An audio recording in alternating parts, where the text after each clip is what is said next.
After COVID-19, it looks as though property auctions moved online. But one major auction house, Allsop, has gone back in the room. Is it a good thing? Is it a bad thing? What does it mean for you guys as property investors? Will other auctioneers follow suit? Where do you get the best property deals? At online auctions or in the room? To discuss all this, I'm joined as usual by Andrew Roberts. Hi, Andrew. Hi, Ranjan. Wow. Back in the room. They're really blowing the budget going back to Knightsbridge to hold these auctions, aren't they? Well, it's a nice day out, isn't it?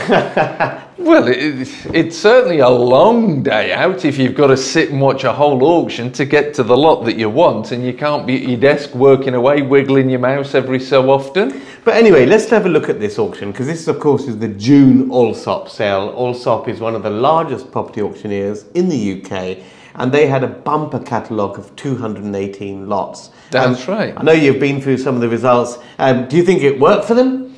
Well, personally, I'm not sure it did work, because I look at the stats and the data, and what I'm seeing using tools like the EIG software is actually the bids were coming in online as well as in the room, but more lots were sold through the online clicks than they were through the room.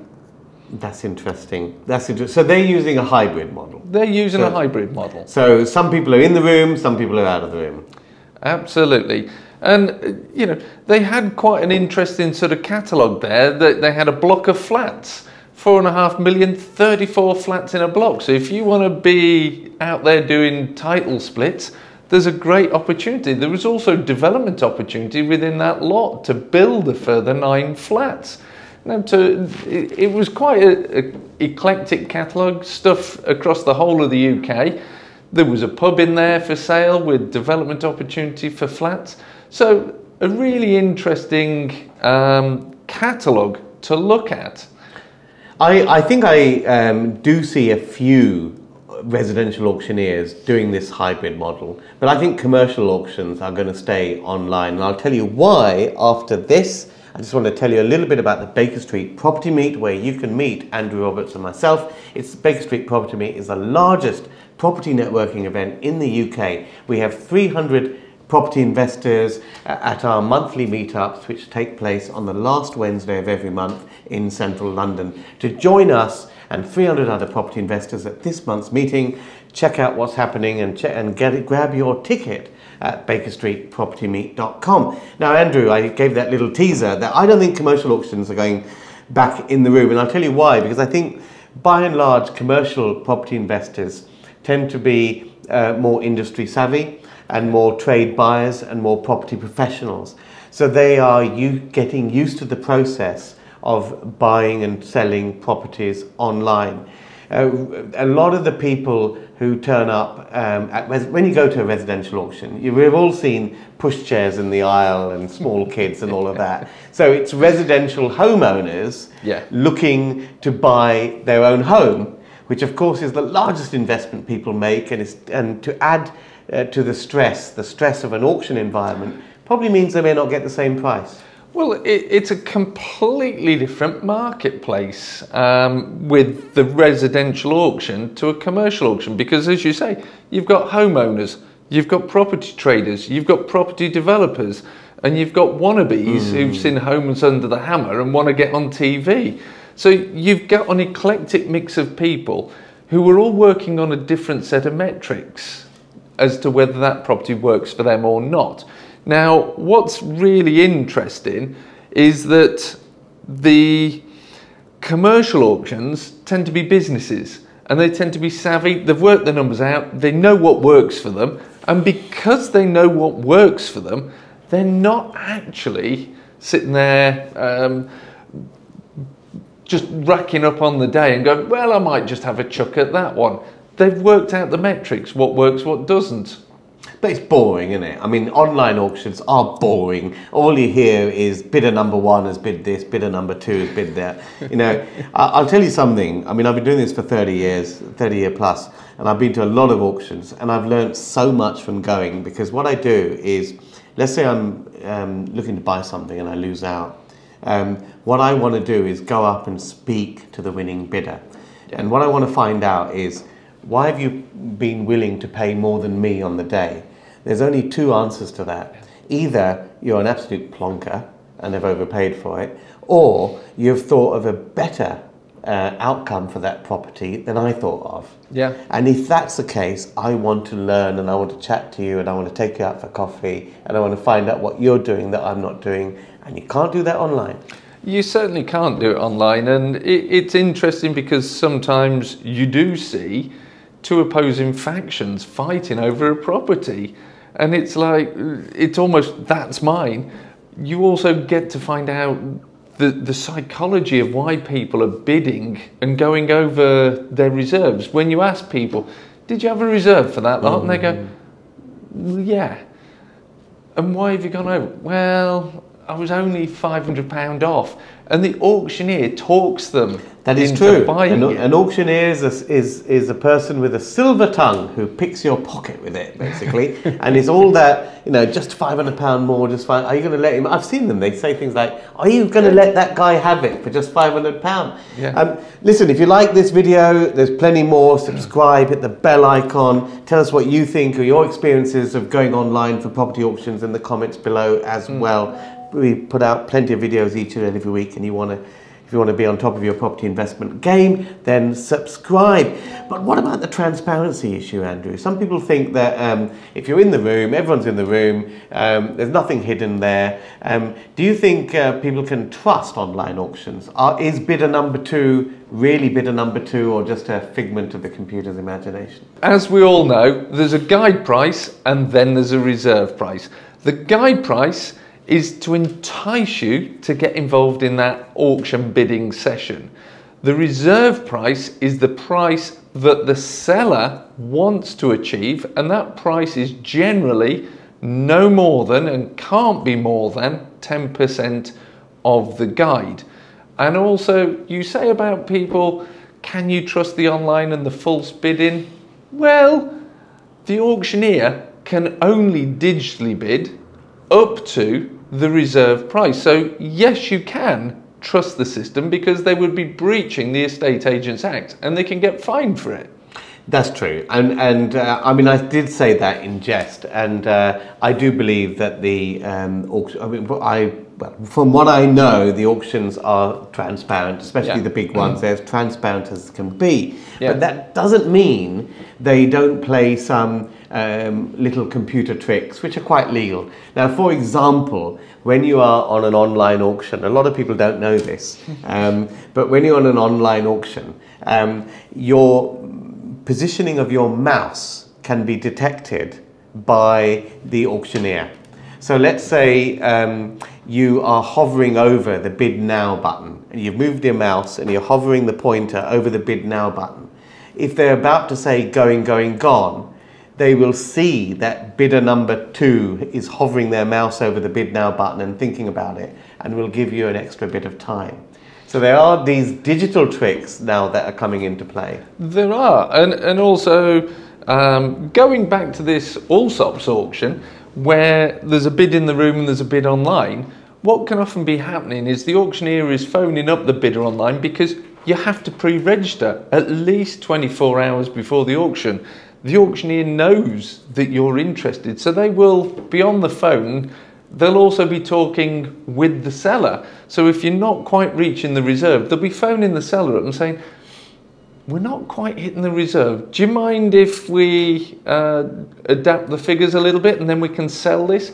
So there can be 3- and 4-way conversations going on here. Do you think a buyer gets less emotionally attached online? I mean, if you are going to a London auction, sometimes it is a day out. You know, you take the train down there, you go into the hotel, you wait 50 lots until your lot comes up, and then you spent the whole day. So you're emotionally attached to bidding on lot number 58. Yeah. Whereas with online, you're just doing your own thing. You're watching This Morning with a cup of coffee on the telly, you know, and then you just sign in for your lot. If it's gone, it's gone. Do you think there's anything there? Well, I'd like you all to comment below. Do you really think Ranjan should be watching This Morning instead of working? I don't think he should be watching This Morning. No, but seriously, less emotional? Definitely, online is definitely less emotional because it can be a more analytical process. Like you say, you have invested not only in the research, the pre-paperwork stage, you've taken the time out of your diary, you've probably spent or allocated 6 to 8 hours to go to the auction, sit down, wait for all the lots to run through, and then your journey back home. And you don't want to get home empty-handed, so you are more committed.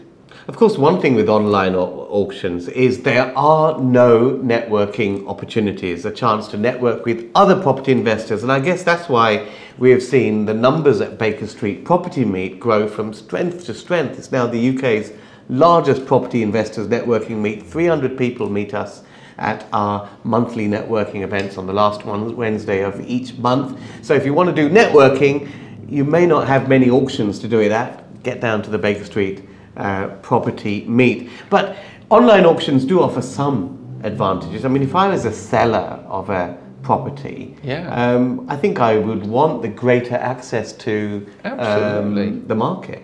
Well, from my point of view, there's often been a time and there's been an auction on a day and it conflicts with something else I'm doing, and therefore I can't get there. Whereas we've all got a phone in our pocket, we've all got a laptop, we can all sit there and digitally bid.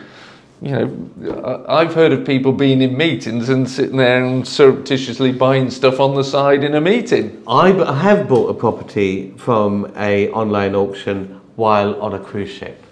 In the Bahamas. So yes, it has some advantages. And you certainly wouldn't have got to that ballroom that day. But there's also, I mean, listen, the other, on a serious note, I mean, we're doing all this YouTube, we've got, 62,000 subscribers and all of that, especially at property events, people do know sort of who I am. Yeah. And it's nice to have a little bit of anonymity. Yeah. Because online, when you bid on the online, you are bidder number 2. And you no one knows who you are.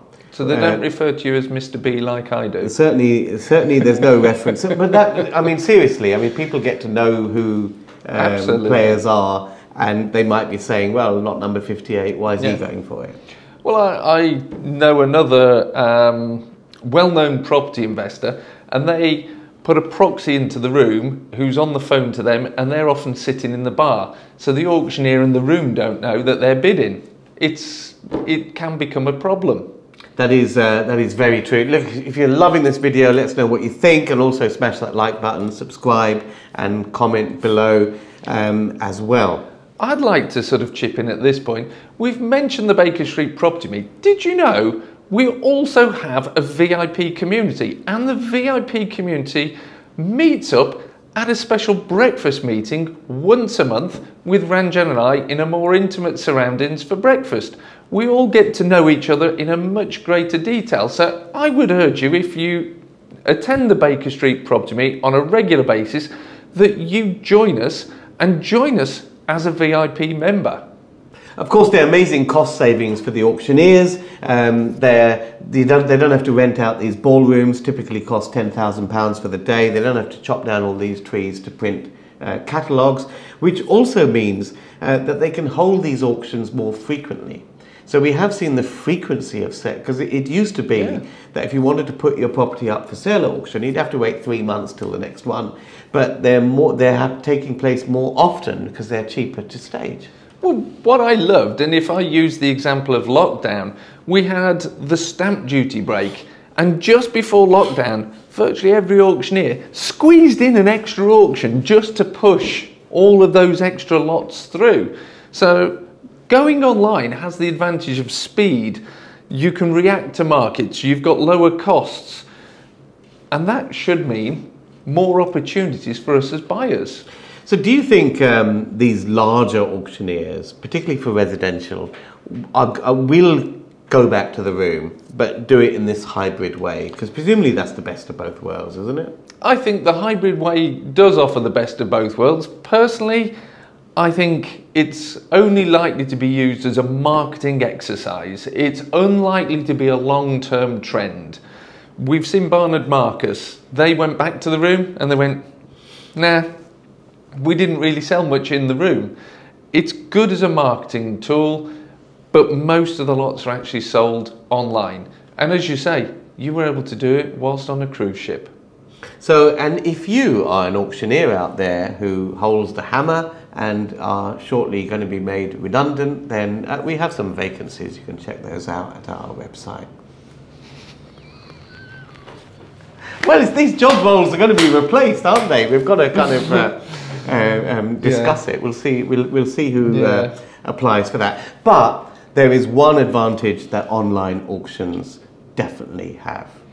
You're not going to be, innocently picking your nose and ending up having made a bid for lot number 58. That's one thing that ain't going to happen online. I can rely on you to come up with a dad joke. On that note, let us know what you think. Do you like online? Do you like the in the room, or do you prefer the hybrid model? Let us know in the comments below. Also subscribe, smash the like button and all of that. And whatever you do, don't pick at this channel just because he's picking his nose. Enough of that. Just pick the right YouTube channel to follow and do that, and see you guys in the next video.